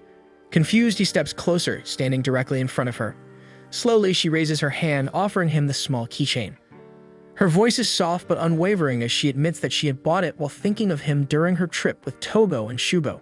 Kizuki reaches forward, pushing the towel away, determined to see Mizuho's face. Before she can take another step, Kizuki catches her from behind, wrapping his arms around her in a firm yet gentle embrace. Her body stiffens at the unexpected closeness, her heart racing as she processes the weight of his presence. Unseen by them, Shugo stands near the entrance to the rooftop, watching in silence. His chest tightens at the sight before him, a painful confirmation of something he had long suspected but refused to fully acknowledge. A deep ache settles in his chest, but there is no anger, only quiet acceptance. He knows that her happiness means more than his own feelings. Without another moment of hesitation, he walks forward, unwilling to witness the rest of what is about to unfold. On the rooftop, Kizuki finally relaxes his grip, allowing Mizuho space to breathe. She pushes him away slightly, a mixture of uncertainty and disbelief in her expression. Her mind races, unable to understand how he can be so certain, so open about emotions that most would struggle to admit. Kizuki remains calm, turning to pick up a fallen towel. He admits that his fear had never been rejection or embarrassment. It had always been the possibility of losing her to someone else. Rather than let hesitation or uncertainty steal his chance, he had chosen to be honest, to lay everything bare without regret. With confidence, he turns to gaze at her, declaring that he will be her first and last boyfriend. Years later, the memory remains vivid in Mizuho's mind. The way Kizuki had looked at her that evening, the quiet resolve in his eyes. Now, standing in front of an apartment door, she grips a key in her hand. Before she can use it, the door swings open. Shuba stands before her, scolding her lightly that she took too long. Stepping forward, she lets the door close behind her, looking forward to the meal prepared by Shugo. As Shuba lets Mizuho in, he listens as she recounts her week, mentioning that she had met up with Shin. A tinge of regret flickers across Shugo's face, knowing how rare it is for him to be in town. He had missed his chance to catch up. Mizuho then shares that Airu had also reached out to her, sending a birthday greeting from London. The distance had never lessened their bond, even as life pulled them in different directions. Seated for dinner, Mizuho takes a bite of Shugo's cooking and is immediately struck by how tender and flavorful the meat is. Shugo suddenly had quit school to pursue a career as a chef. He had found his passion, just as each of their friends had found their place in the world. Their gazes drift to old photos littered around Mizuho's apartment. They take in the frozen moments of their youth, carefree smiles, reckless adventures, and friendships that had shaped them.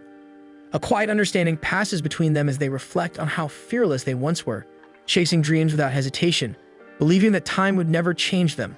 The school buzzes with quiet activity as students diligently take down decorations that were meant for the now-canceled school festival.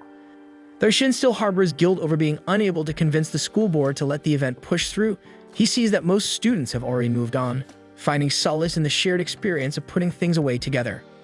Iru and Shugo help various clubs take down their posters and return them to their respective club rooms for the members to pack them away. In the manga research club, Mizuho carefully examines one of the prints she had worked on, unsure of what to do with it now that it won't be displayed. The characters she spent hours drawing and coloring were supposed to be seen by the entire school, yet now they remain unnoticed, tucked away like a forgotten dream. Shin, watching her hesitate, casually suggests that she give it to him. Though he doesn't fully grasp the story behind her manga or recognize the character on the print, he figures it would be better than letting it go to waste. Mizuho is shocked that Shin would want one of her prints, but is still amused by Shin's lack of understanding. Even when she attempts to explain the character's background, his expression only grows more bewildered. Despite this, Mizuho feels grateful. At least one of her prints won't be discarded. However, as she tapes up the remaining materials her club had prepared for the festival, a small pang of sadness creeps in. She had been looking forward to sharing her work, to letting her classmates see the stories she poured her heart into. As she sits quietly, lost in thought, she feels Shin's fingers gently brush a stray strand of her hair. The small, unexpected gesture catches her off guard, and she turns to him in surprise. Shin, realizing what he just did, quickly tries to cover his tracks. He awkwardly claims that her loose hair was in danger of sticking to the tape, and he was merely preventing that from happening. Mizuho watches him for a moment before deciding to drop it, instead turning to face the large window beside them. The setting sun bathes the classroom in golden hues, casting long shadows across the walls. She speaks softly, telling Shin that they should remember this moment.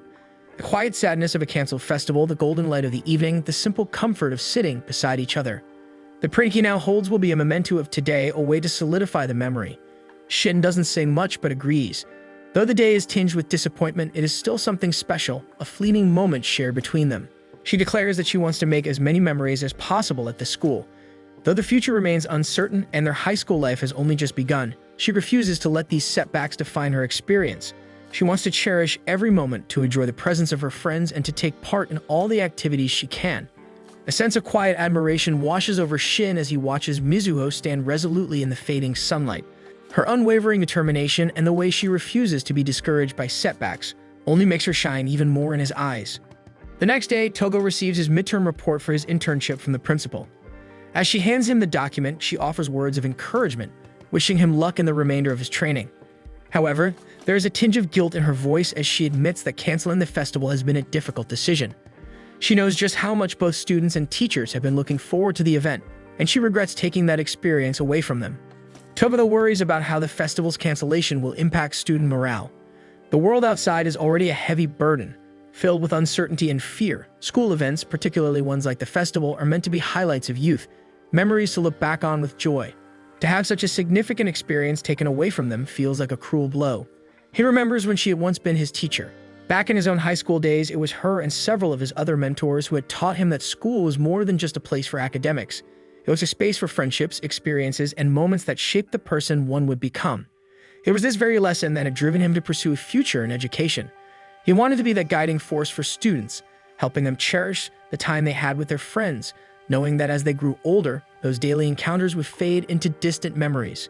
The principal watches him leave, a nostalgic smile playing on her lips. Despite the years that have passed, he has hardly changed. Meanwhile, Shin, Chika, Shugo, and Mizuho struggle to find a place to store the decorations from the manga research club. Their club room is already filled to the brim, and there's no space left for the remaining materials. Shugo decides to call Iru, hoping that Kizuki and the swim team might be able to store 3 extra boxes in their club room for the time being. Before he can finish the call, the principal suddenly appears behind them, thanking them for their efforts in handling the cleanup. Her presence is unexpected, and for a moment, everyone falls silent. Then Shin recalls Mizuho's words from the day before, the desire to make memories, to enjoy their time in school despite the uncertainty of the future. Taking a deep breath, he steps forward, stopping the principal before she leaves. His voice is steady as he makes a bold request. He asks that the cleanup be halted and that they reconsider proceeding with the school festival, even in the midst of the pandemic. He argues that the students should have something to remember from this year beyond endless study sessions and restrictions. A school festival, even a modified one, would give everyone a chance to experience something joyful. A pregnant silence fills the hall as the students around them wait for the principal's response. Then Mizuho raises her hand in agreement. She voices her support for the festival, her words igniting a spark in the others. One by one, more students step forward, expressing their desire to see the festival pushed through. Their voices grow louder, filled with passion and hope. If there is even a small chance that the festival can happen, they want to fight for it. Their arguments echo through the halls filled with raw emotion. Seeing the overwhelming response from the students, the principal finally relents, agreeing to allow the festival to proceed, but under strict conditions. It will be a one-day event with limited exhibitors and stalls restricted to students only. Performances will be held exclusively on the outdoor stage to ensure better ventilation and safety.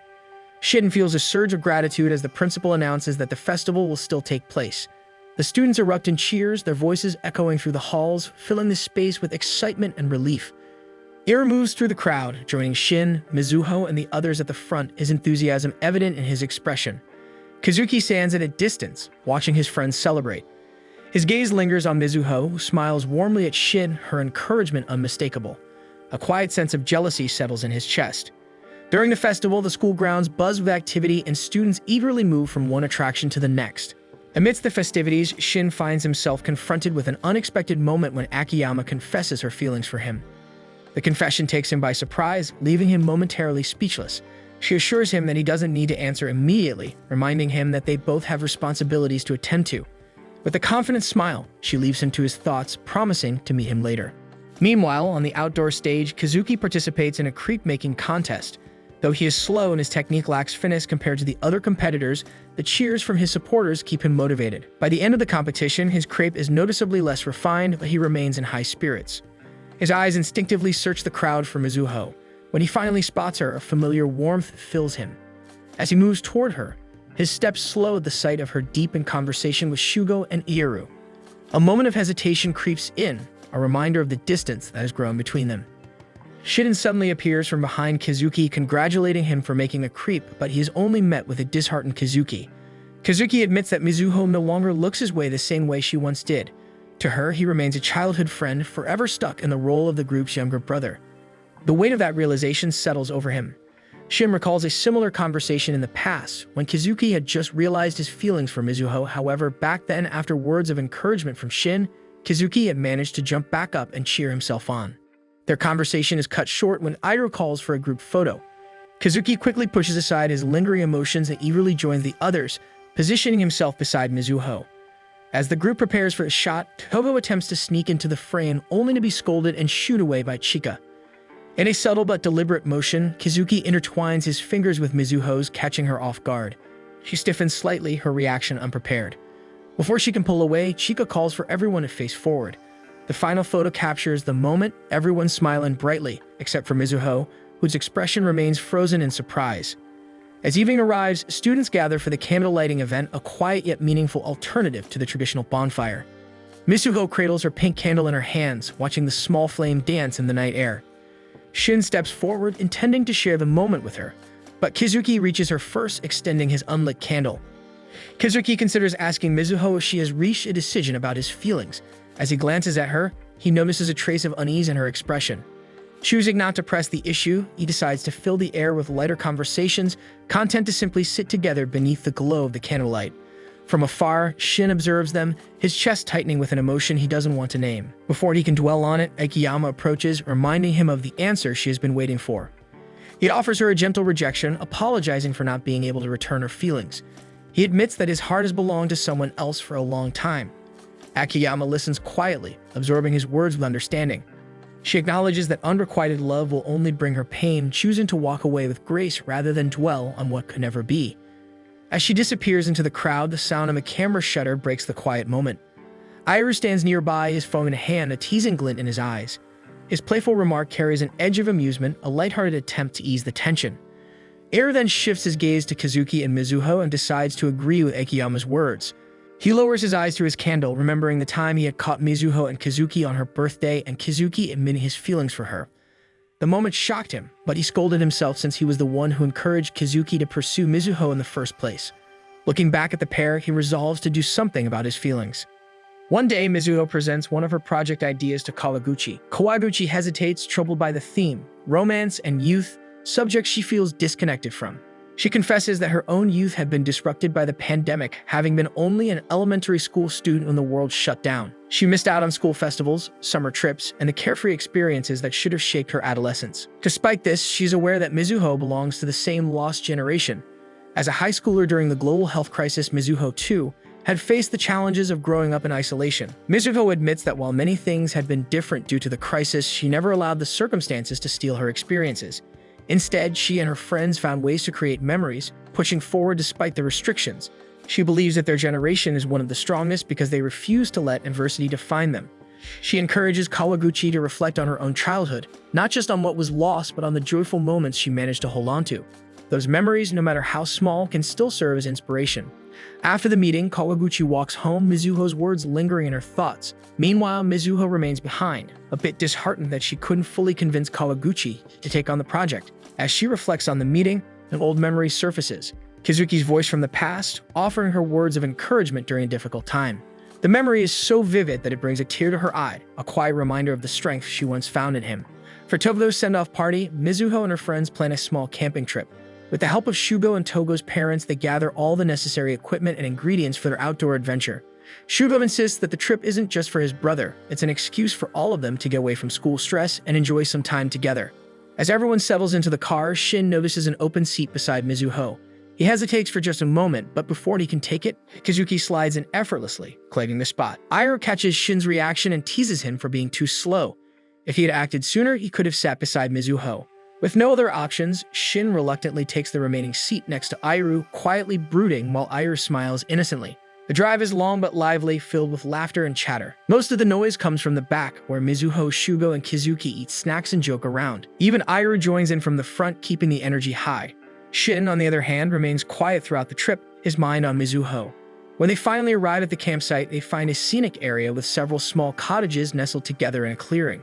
Togo excitedly tries to claim a room for himself, but Shugo and Shin immediately pull him back, refusing to let him have such an easy escape. Dragging him along, they force him into sharing a room with them. Shin announces that everyone is free to do as they like until 3 in the afternoon, at which point they will regroup for their first camp activity. Some stay behind to unpack and get a fire started, but Mizuho and Kizuki decide to check out a nearby lake. As soon as they reach the water, Kizuki wastes no time splashing around, inviting Mizuho to join him. However, he notices that she isn't fully present. Her gaze lingers back toward the campsite, where Shin had remained behind. It doesn't take long for Kizuki to realize what she's thinking. While he enjoys the moment with Mizuho, she seems more concerned about Shin's mood, hoping that something will pull him out of his quiet state. Not wanting Mizuho to worry instead of having fun with him, Kizuki playfully splashes cold lake water at her. However, he immediately realizes his mistake when Mizuho's light clothing becomes see-through. His heart stops as he processes what he has just done, and panic sets in when he notices a family approaching nearby. Regret floods Kizuki as he yanks his shirt off and rushes toward her. Without a second thought, he drapes it over her chest, pulling her into a protective embrace from behind and murmuring a flustered apology. The family glances at them and smiles, assuming they are a young couple sharing a romantic moment by the water. Mizuho, still breathless from the embarrassment, feels her heart race, not just from the situation, but from how gentle and close Kizuki is. Back at the campsite, Shin finishes washing his hands when he notices Mizuho and Kizuki returning. His eyes immediately land on the oversized shirt Mizuho is wearing, Kizuki's shirt. His grip tightens around the towel he's using, and before he can say anything, Iroh approaches from behind, observing the same thing. Iroh comments on Shin's lack of effort in winning over Mizuho. He points out that Shin was the one who assigned the camping tasks, yet almost all of them paired Mizuho with Kizuki. Iroh had expected Shin to use the trip as an opportunity to be alone with Mizuho to finally start fighting for her heart, but instead, it feels like he's unconsciously handing her over. As Mizuho and Kizuki reach the group, Iroh seizes the moment to nudge things in Shin's favor. He reminds Mizuho that she still needs to borrow extra blankets from the staff, allowing Shin the opportunity to accompany her, knowing Kizuki has to stay behind to help with dinner preparations. At the storage area, they gather the blankets they're allowed to take, with Shin offering to carry most of them. Mizuho's phone suddenly vibrates with a new message, instructing them to bring even more blankets than planned. As she reaches for them, Shin notices some materials on the top shelf shifting dangerously. Instinct takes over. He quickly pushes Mizuho toward a sturdy shelf, shielding her with his arms as a box filled with supplies crashes to the ground behind them. Mizuho, startled, looks up at him, worry clouding her expression.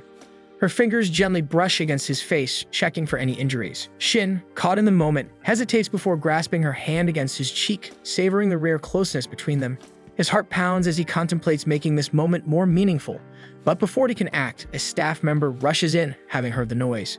Disappointment flickers across Shin's face as he lets go of Mizuho and reassures the staff that they are fine. His chance is gone and he can do nothing but push down his frustration. Later that evening, the group gathers for dinner, laughter filling the air as they share stories and enjoy the meal together. Ira takes several pictures on his phone, capturing their time at the campsite. Finally, dinner is served, with most of the dishes prepared by Shubo. The group marvels at the variety of food, which looks as though it was crafted by a professional chef. As they enjoy their meal, the conversation naturally shifts towards Shubo's future. Some of them wonder if he will pursue a career in the culinary field, but Shubo quickly dismisses the idea. He announces that he plans to get a regular job after university, something stable and stress-free. Unlike others with big dreams, he simply wants to enjoy life without worrying too much about ambition. Chika voices a similar sentiment, admitting that she doesn't have a specific talent or grand aspiration. However, before she can dwell too much on her own concerns, she catches Togo smirking at her, which prompts her to scold him. She then redirects the conversation by asking him what made him decide to become a teacher. Togo confidently states that he wants to inspire future generations, but the group immediately reacts with skepticism. Given his usual attitude and laid-back personality, they find it hard to believe that he took up teaching for such a noble cause. Shifting the focus once more, Togo directs the question at Shin, curious about what the most studious member of the group plans for the future. This triggers a memory in Shin. He recalls a conversation he once had with Mizuho's father, who had casually mentioned that he hoped Mizuho would marry someone responsible, someone like Shin. The remark had planted a seed in Shin's mind, giving him the idea that if he were to become a doctor, he could provide for Mizuho and easily earn her father's blessing. It was a future he had seriously considered, one where he could finally confess his feelings. Shubo, aware of Shin's dream of becoming a doctor, nearly blurts it out, but before he can reveal anything, Shin tackles him to the ground, preventing him from saying another word. The group smiles at the sudden commotion, while Kizuki remains observant. He notices how Shin's gaze lingers on Mizuho for just a second too long, and an uneasy feeling begins to settle within him. Later in the evening, the group gathers around the campfire as Shubo strums his guitar. The warm glow of the flames creates a reflective mood, and each of them finds themselves lost in thought. Chika, normally reserved, mumbles to Mizuho that she hopes they can be friends forever. The rare display of emotion surprises Mizuho, filling her with warmth. Without hesitation, she pulls Chika into a hug, reassuring her that they will always remain friends. Chika then admits that, as much as she enjoys the present, she doesn't have a clear goal for her future. But sitting by the fire with everyone, she realizes that at the very least, there are some things she wants to hold on to. The group listens in silence, each contemplating their own uncertainties. The quiet moment lingers until Togo, unable to handle a heavy atmosphere, spreads his arms dramatically and offers himself as a comforting figure for anyone who wants to confess their troubles. His exaggerated gesture breaks the solemn mood, and the group collectively refuses his offer. As the night winds down, Kizuki and Shin end up showering at the same time. The rhythmic sound of the water fills the space between them, but Kizuki's mind is elsewhere. Thoughts of Mizuho swirl in his head, and a growing concern gnaws at him. His earlier observations of Shin's lingering gazes and subtle reactions have only strengthened his suspicions. Feeling restless, Kizuki finally decides to confront Shin about it. He directly asks if Shin has feelings for Mizuho, hoping to get a clear answer. However, due to the noise of the running water, Shin fails to hear Kizuki's inquiry. The moment is lost, and Kizuki ultimately decides to drop the topic. But as he turns away, Shin catches sight of the troubled expression on his friend's face. Though unsure of the reason, he can sense that something is weighing on Kizuki's mind. After their bath, Kizuki and Shin exit the bathhouse, only to find Chika glancing worriedly toward the forest. Concerned, they ask her what's wrong, and she explains that Mizuho had gone off alone to search for her missing phone but had been gone for over 30 minutes. Without hesitation, Shin and Kizuki decide to go search for her. Though Kizuki is tasked with first bringing Shin's things back to his room before catching up. As Kizuki enters Shin's room, his eyes fall on one of Mizuho's art prints that fell from Shin's bag. Upon closer inspection, he notices a small note written on the corner in Shin's handwriting. It mentions that he had been with Mizuho a few days before the school festival. This discovery causes a flood of memories to rush through Kizuki's mind. He recalls the times when Shin would intentionally step back, allowing Kizuki to have more moments alone with Mizuho. Even when it was obvious that Mizuho's attention was on Shin, he would always choose to walk away. Kizuki remembers the day he finally shared his feelings for Mizuho, trusting that Shin, out of everyone, would understand him the most. Back then, Shin had simply told him to do his best, offering no objections or signs of rivalry. Kizuki has always been aware of Shin's unspoken feelings for Mizuho, but now he finds himself questioning why Shin keeps giving him an advantage. Meanwhile, deeper in the woods, Mizuho takes shelter under the roof of an old, abandoned cottage as the rain intensifies. Shin approaches her and offers to ring hers, hoping they can locate it quickly. Almost instantly, the sound of her ringtone echoes from nearby, allowing them to find the phone without much trouble. However, the rain begins to pour down even harder, making it impossible to return to the campsite. With no other choice, they decide to wait it out. Shin takes off his jacket and drapes it over Mizuho's head, instructing her to step further inside so she doesn't get wet.